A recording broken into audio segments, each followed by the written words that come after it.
आमचं दर्शन झालेलं आहे, 2:30 वाजलेत आणि तुम्हाला एक चमत्कार सांगायचा आहे. Hello guys, welcome back. तर आज आम्ही चाललो आहे जेजुरीला. तुळजापूरला जाऊन आलो तेव्हापासून आम्हाला जेजुरीला जायचंच होतं, बट काय ना काय चालू होतं.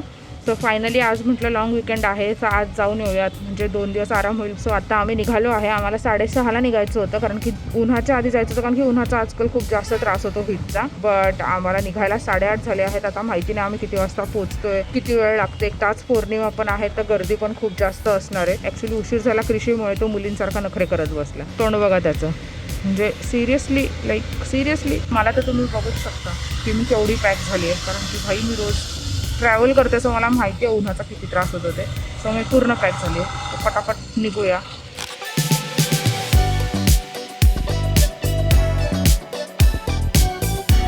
सो गाईज, आम्ही आता फायनली पोचलो आहे. पार्किंगच्या थोडंसं पुढे आहे, जिथे आल्यानंतर इथून पायऱ्या चालू होतात. सो ऑलमोस्ट अर्ध आपलं चढायचं वाचतं. जो दुसरा रूट आहे तिकडे पूर्ण चढायला लागतं, इकडनं आपल्याला अर्ध चढायला लागतं. हे 50 रुपयाचा भंडारा घेतला आहे आम्ही. लास्ट टाइम आपण इथे लावलेली गाडी, यावेळेला आपण इथे लावली आहे. फक्त 10 मिनटं लागतं तिथनं चढायला. गेल्या वर्षी आम्हाला हा रोड सापडला आणि मोस्टली आता सगळे लोक इकडनंच येतात. So let's go. पुण्याचं हे असं केल्यामुळे बरं आहे बाबा. गाईज, मी मम्मीला फक्त बोलली की मम्मा आम्ही उद्या जाणार आहे जेजुरीला. तुळजापूरला आम्ही सगळे एकत्र गेलेलो 4 व्हीलरमधनं, मग तो काही प्लॅन होत नव्हता. तिला म्हटलं मी बाईकवरती जाऊन येते. तर काल मी तिला 6 वाजता सांगितलं संध्याकाळी की मम्मा मी आणि कृषी बाईकवरती जाऊन येतो, उद्या सुट्टी येतो. आज सकाळी तिचा 5 वाजता मला फोन, मी उचलला नाही, मला वाटलं आला मी. आणि 8 वाजता तिचा फोन, 7 वाजता फोन तिचा की आम्ही पोचलो जेजुरीला, कुठे तुम्ही. मी म्हटलं मम्मा आम्ही अजून झोपलो आहे. ती म्हणते तुम्हाला बोलली ना एकदम, आणि आम्हाला सोडून तर चाललेली. सो म्हटलं चला तुम्हाला सरप्राईज देऊ, आणि त्यांना सरप्राईज भेटलं. आता ते लोक गेले तिथून, ते 8 वाजताच दर्शन करून गेलेत, काळूबाईला गेलेत. मग आमचं दर्शन किती वाजेपर्यंत होतं बघू. आम्हाला पण जायचं आहे काळूबाईला. आम्ही आता वरती पोहोचलो आहे. ती बघू शकता तुम्ही, हे बघा. सुट्टीचा दिवस आहे, आम्हाला वाटलं गर्दी नसेल, बट गर्दी बघा.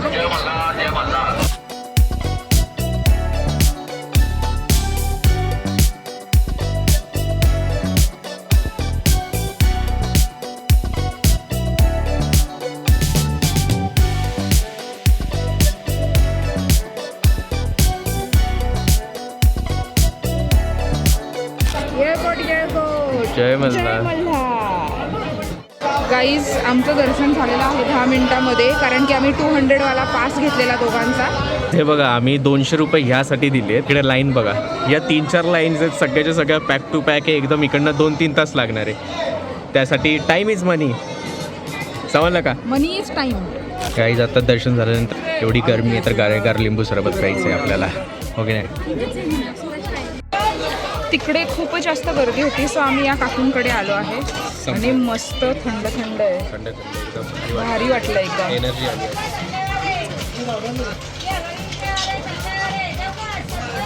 तो कसला तलाव आहे ग? काय माहिती, सुकला तलाव. सुकलेला. सुकला तलाव. खेळायचं ग्राउंड केवढं होईल आहे ना? हेलिपॅडसाठी बनवतात. हेलिपॅड? हेलिपॅडसाठी. तुझ्या हेलिपॅडसाठी. तुला काय वाटतं विमानतळ बनेल का तिकडे? बनेल.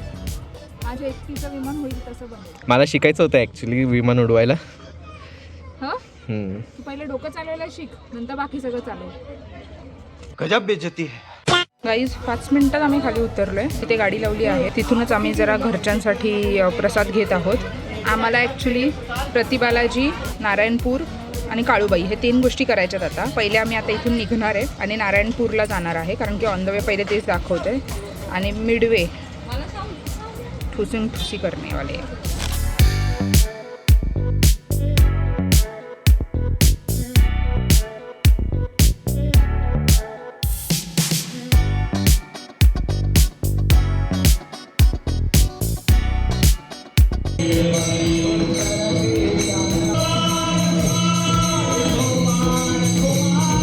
आम्ही नारायणपूरला आमचं एकदम 5 मिनिटामध्ये दर्शन झालं आणि तिकडनं आम्ही लगेच निघालो. आता आम्ही चाललो आहे प्रतिबालाजीला. आणि नारायणपूरला दरवर्षी आत्ता जसं तुम्ही व्हिडिओमध्ये बघितलं भजन वगैरे सगळं चाललेलं, तर एव्हरी पौर्णिमेला असतं ते.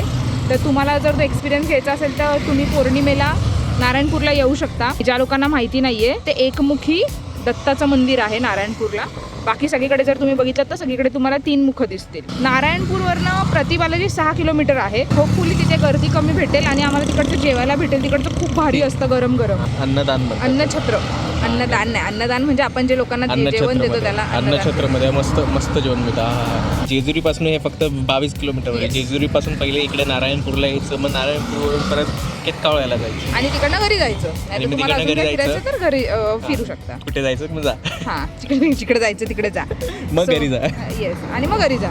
ॲक्च्युली अजून एक गोष्ट, जेजुरीवरनं निघालो तेव्हा मी सांगायला विसरली, जेजुरीला पण अन्नछत्र आहे, जिकडनं आत्ता आम्ही तुम्हाला रोड दाखवला तिकडे 1:30 वाजता चालू होतं. सो आता केतकावळ्याचं किती ते किती असतं ते आता तिकडे पोचल्यानंतर मी एकदा टायमिंग चेक करून सांगते. हे मंदिर आहे, तिथे पुढे आपल्याला फोन सबमिट करायचे आहेत, ते मी दाखवेनच. हे चप्पल स्टँड आहे आणि ह्या चप्पल स्टँडपासून इकडे आलं की इकडे लगेज रूम येतं. आमचं हेल्मेट आणि आमची बॅग आम्ही आता ठेवून देणार आहे. ही अशी आहे लगेज रूम. ह्याचा तुम्ही स्क्रीनशॉट घेऊ शकता. तुम्हाला पूजाचे टायमिंग आणि सगळ्या गोष्टी. आता लंचचं टायमिंग तुम्हाला मी बाहेर गेल्यानंतर सांगते, कारण की इथे लंचचं लिहिलेलं नाही आहे. चप्पल स्टँड आहे, त्याच्या एक्झॅक्टली बाजूला आहे.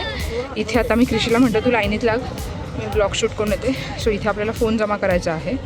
आता आतमधलं तुम्हाला मी काही शूट नाही करून दाखवू शकत, कारण की फोन आता आम्ही इथे सबमिट करत आहोत. सो बाहेर आल्यानंतर मी तुम्हाला लंचचं टायमिंग सांगते की आम्हाला लंच भेटला का, गर्दी होती का आणि किती ते किती असतो लंच ते. आमचं दर्शन झालेलं आहे, 2:30 वाजलेत आणि तुम्हाला एक चमत्कार सांगायचा आहे. आमचं दर्शन झालं आणि आम्ही बाहेर येत होतो, कारण की अन्नछत्राकडे चौकशी करायला जात होतो की जेवण भेटेल का. तिकडच्या सिक्युरिटी गार्डला आम्ही विचारलं तर ते म्हटले की नाही, संपलंय आता नाही भेटणार तुम्हाला. तर आम्ही जस्ट रिटर्न येत होतो. आमचा थोडासा मूड ऑफ झाला, कारण की आम्ही आधी पण बोललेलो की इकडचं जेवण छान असतं वगैरे वगैरे. सो आम्ही बाहेर येत होतो तर एका मुलीने आवाज दिला, ताई. तर काही नाही बोलली. काय बोलली तुला? काकू बोलली. ठीक आहे ते. हां, काकू. बरं काकू, ठीक आहे ना. आता किती दिवस वय लपवणार. तर काकू, हे 2 तिकीट. तर आम्हाला 2 मिनटं कळलंच नाही. तर आम्ही ते घेतले आणि आम्ही गेलो. तर आम्ही खूप खुश झालो की अरे आता कुपन म्हणजे आपल्याला जेवायला भेटणार. बट थांबा, पुढे ट्विस्ट आहे. मग आम्ही गेलो पळत एवढी मोठी लाईन आणि आम्हाला दोघांना एवढी खतरनाक भूक लागलेली. मी कृषीला म्हणत होते की ते संपत आलंय म्हणून, असं म्हणलं ते. ट्विस्ट बोललेली ना मी, थांब ना जरा, स्टोरी टेलिंग. सो आम्ही कुपन घेतलं आणि आम्ही जात होतो. तर हे भली मोठी लाईन आणि मला आणि कृषीला ती एवढी बेकार भूक लागलेली की असं होतं आता कोणी समोर माणूस आला तरी आम्ही खाऊ. एवढी भूक लागली, कारण की आम्ही सकाळी ब्रेकफास्ट केलेला तर काही खाल्लं नव्हतं. तर पहिले मी म्हटलं मी लाईनीत थांबते, तू जाऊन विचारून. नंतर मी कृषीला म्हटलं तू थांब लाईनमध्ये, मी जाऊन जरा विचारून येते, जर गरज पडली भांडायची तर. सो मी गेली. मग ते म्हटले जर तुमच्याकडे कुपन असेल तर तुम्हाला सोडायचं आहे, हे नॉन कुपनवाले, जर जेवण राहिलं ते यांना. मग आम्ही फुल किती 10-15 मिनटं थांबलो. मग फायनली त्यांनी आम्हाला सोडलं. ज्यांच्याकडे कुपन होतं त्यांना सोडलं. मग आम्ही जाऊन बसलो आणि आमच्या नंतर एक 5-6 लोकच सोडली फक्त, आणि नंतर त्यांनी बंद करून टाकला. आणि मला शिरा डबल भेटला. मला शिरा खायचा होता, शिरा डबल भेटला. ॲक्च्युली मला खूप असं चमत्कार टाईपच वाटलं, कारण आम्ही एक्सपेक्टच करत नव्हतो. आम्ही गाडीवरनं आलो, 2-3 वेळा आमचं तेच चाललं होतं की यार इकडचा प्रसाद छान आहे, इकडचा प्रसाद छान आहे. आम्हाला खूप खायची इच्छा होती. पण इथं आलो आणि जेव्हा त्यांनी सांगितलं की नाही आहे, संपलाय सगळं म्हणून, तर आमचं असं मूड ऑफ झाला. आणि बरोबर तिकडनं बाहेर आलो आणि एक लहान मुलगी भेटली. ती मुलगी आपल्याला परत दिसलीच नाही परत. रँडम टाईपच झालाय. हा, ऍक्च्युली आमचं ध्यानी नाही, मुली नाही, आणि आम्हाला खायला भेटलं. बरोबर तिच्याकडे 2 कुपन होते बरं का. तिने विचारलं किती लोक आहे, म्हटलं 2. हे घे कुपन, असं बोलली ती. 2 कुपन आणि 2 होते तिच्याकडे बरोबर. हां, सो गाईज रोज 1000 लोकांचं जेवण असतं. 11 ते 2 टायमिंग आहे. सो तुम्हाला यायचं. आणि आतमध्ये इतकं भारी आहे ना बघायला, पण आतमध्ये फोन अलाउड नाही आहे. मॅनेजमेंट भारी आहे, एकदम सगळं स्वच्छ, खूपच प्रसन्न वाटतं. आणि प्रसाद पण आम्ही आता पावसाळ्यात परत एकदा यायचं चाललंय बाईक राईड. फक्त 11 ते 2 मध्ये या. हां, जर तुम्हाला आमच्याबरोबर यायचं असेल तर कमेंट करा, आपण प्लॅन करूया. आजच्या दिवसातला शेवटचा स्टॉप आमचा आहे काळूबाई. तर ती इकडनं 15 किलोमीटर, म्हणजे आता 27 मिनिटं दाखवते. तर आता आम्ही काळूबाईला जाणार, काळूबाईचं दर्शन घेणार आणि मग घरी जाणार. सो आज आम्ही टोटल 4 देवांना भेटलो. फुल. तुम्हाला असा प्रश्न पडला असेल ना, हे दोघं एवढे देवदेव का करतात? करायचं असतं, चांगलं असतं, देव आहे. आणि कृषी तर भाई देवाच्या पुढे हात जोडायला पण आधी एवढा त्याला हे करायला लागायचं. मी त्याच्या आयुष्यात आल्यापासून तो एवढ्या देवांना भेटतोय की देवांना पण प्रश्न पडणार आहे की या पोराला झालं काय एवढं. कृषी, तू एवढा देवदेव करायला लागलाय, देवांना संकटात पडतोयस तू. आधी तू देवाला हात पण जोडत नव्हतास. आता माझा देवाला पकडून धरायला पाहिजे लग्न झाल्यापासून. का? काय नाही, बोल. वाचव देवा, मला वाचव. मी देव आहे.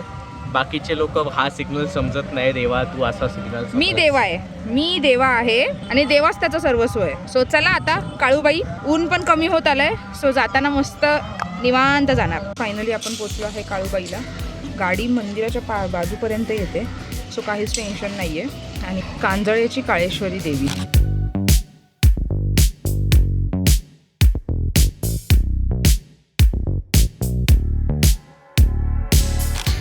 फायनली आमचे सगळे देवदर्शन करून आम्ही घरी पोहोचलोय. पोचलोय घरी फायनली. आता असली झोप आली आहे ना 5 वाजले. तर असली झोप आली आता. मला पण झोप यायला लागले आता. हो एसी लावून निनी करवानू. कल्टी एकदम. ठीक आहे गाईज, या ब्लॉग पुरतं हे एवढंच झालंय. आमचं यावर्षीचे सगळे देवदर्शन करून झाले आहेत. 3 दरवर्षीचे देवदर्शन आमचे ठरलेले असतात. भेटूया आपण पुढच्या ब्लॉग मध्ये. पुढच्या व्हिडिओमध्ये. सबस्क्राईब करा, नाहीतर डोळा बघितला का, डोळा डोळे फोडा.